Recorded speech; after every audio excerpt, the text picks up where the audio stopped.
Hello everyone. आपके grammar के जो टॉपिक विराम चिन्ह का पार्ट 1 में मैंने दो चिन्ह एक्सप्लेन किए थे, पूर्ण विराम, अल्प विराम। आज हम तीसरे विराम चिन्ह के बारे में डिस्कस करेंगे। प्रश्न विराम अथवा प्रश्नार्थ चिन्ह क्यारे वपराय छे, क्वेश्चन मार्क कब यूज़ किया जाता है। संपूर्ण विचार प्रश्न रूपनो होय, प्रश्नसूचक शब्दों वपराया होय, शंका दर्शाववी होय तो प्रश्नार्थ चिन्ह वपराय छे। पूरा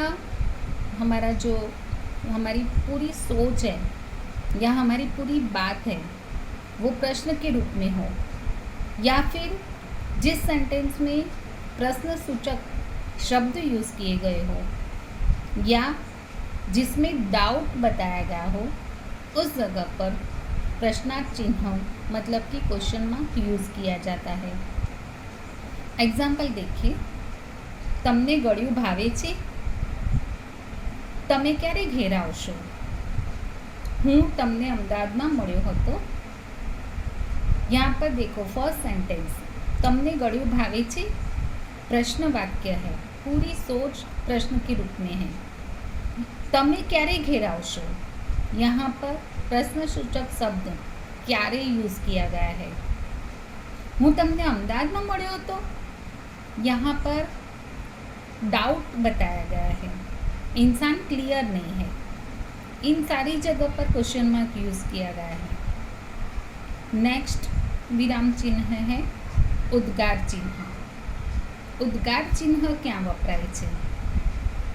आश्चर्य, प्रशंसा, क्रोध, धिक्कार के हर्षनो भाव सूचववामां संबोधन पछी लागणी के आवेश दर्शाववामां उद्गार चिन्ह वपराय छे। उद्गार चिन्ह को कहाँ पर यूज़ किया जाता है? तो जहाँ पर आश्चर्य, प्रशंसा, क्रोध, धिक्कार मतलब नफरत, हर्ष मतलब खुशी के भाव आते हो, संबोधन के बाद या फिर किसी के प्रति हमारे जो इमोशंस है उसे दिखाने के लिए उद्गार चिन्ह को यूज़ किया जाता है।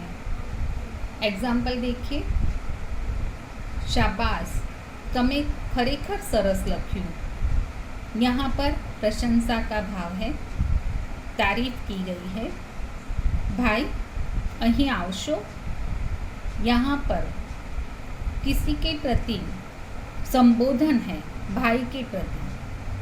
हे माँ, तमारा मातृप्रेम ने वंदन।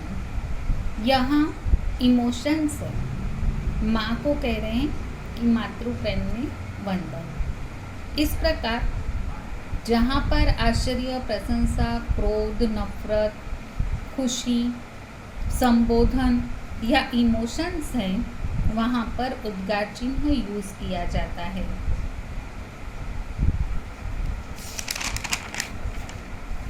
नेक्स्ट टॉपिक है अवतरण चिन्ह। अवतरण चिन्ह मतलब इनटू इन्वर्टेड कॉमा। अवतरण चिन्ह जो है वो दो टाइप के रहते हैं, सिंगल और डबल। सिंगल को कहाँ यूज़ किया जाता है और डबल को कहाँ यूज़ किया जाता है, वो बात हमें ऑलवेज अपने माइंड में रखनी है। अवतरण चिन्हનો ઉપયોગ ક્યાં થાય છે? કોઈના બોલાયેલા વચનો કે વાક્યો લખવા બેવડા અવતરણ चिन्ह મુકાય। किसी के बोले हुए सेंटेंस अगर लिखने हैं, फुल सेंटेंस अगर हमें लिखने हैं, किसी ने बोला हुआ है वो एज इट इज़ लिखना है, तो वहाँ पर बेवड़ा मतलब डबल वाले comma into inverted comma use किए जाते हैं। कोई पुस्तकનું નામ, કાવ્યનું નામ, મહત્વનો શબ્દ કે શબ્દ સમૂહ અને અવતરણ ચિહ્નમાં અવતરણ ચિહ્ન મૂકવાના હોય ત્યાં एक वड़ा अवतरण चिन्ह मुकाय छे। किसी पुस्तक का नाम, काव्य का नाम, कोई इम्पोर्टेंट वर्ड, शब्द समूह या फिर कॉमा के अंदर कॉमा रखकर हमें कुछ लिखना है, तो वहाँ पर सिंगल वाले अवतरण चिन्ह, single into inverted comma use किया जाता है। आप लोगों की माइंड में एक बात क्लियर हो जानी चाहिए कि डबल कहाँ पर होना चाहिए। तो जहाँ पर फुल सेंटेंस लिखना है, किसी की बोली हुई बात लिखनी है, वहाँ डबल इंटू इन्वर्टेड कॉमा, और जहाँ पर सिंगल वर्ड या किसी कवि का नाम, काव्य का नाम, इम्पोर्टेंट वर्ड या फिर इंटू इन्वर्टेड कॉमा के अंदर इंटू इन्वर्टेड कॉमा लिखना है, तो वहाँ single into inverted comma use किया जाता है। एग्जाम्पल देखिए, दिलीपे कुमारने पूछ्યું तो क्या जाए छे। दिलीप की कही हुई बात बताई है, इसलिए यहाँ पर डबल इंटू इन्वर्टेड कॉमा है।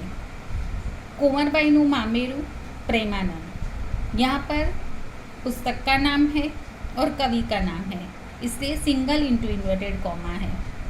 सरस्वती चंद्र તે ગોવર્ધનરામ ત્રિપાઠીની નવલકથા છે તેમ શિક્ષકે કહ્યું। यहाँ टीचर ने बात बताई कि सरस्वती चंद्र जो पुस्तक है वो गोवर्धन राम त्रिपाठी की लिखी हुई है। तो डबल इंटू इन्वर्टेड कॉमा के अंदर कवि का नाम आया, लेखक का नाम आया, तो वहाँ पर single into inverted comma use किया गया।